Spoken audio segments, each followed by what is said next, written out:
Emosyonal na Kim Soo-hyun ang humarap sa publiko kasunod ng pagputok ng kinasasangkutan niyang dating scandal sa yumaong aktres na si Kim Sae-ron. 저는 고인이 미성년자이던 시절 교제를 하지 않았습니다.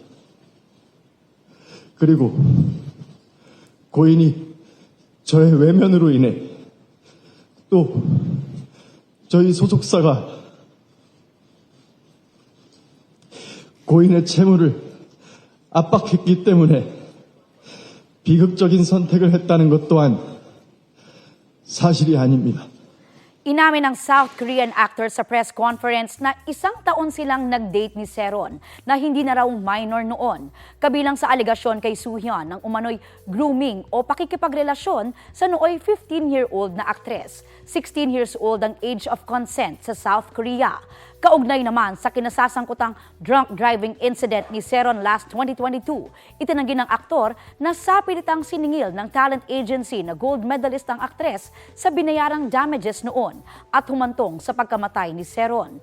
Dating talent ng parehong agency ang aktres. Paliwanag ni Soo-hyun, handa niyang harapin ang anumang pagkakamali na dapat niyang panagutan. Pero hindi raw niya kayang aminin o akuin ang hindi niya ginawa. Sa ngayon, naghain na ng reklamo ang kampo ni Soo-hyun sa pamilya ni Sae-ron at sa YouTube channel na pinagsimulan ng grooming allegations. Wala pa silang komento sa mga naging pahayag ng aktor.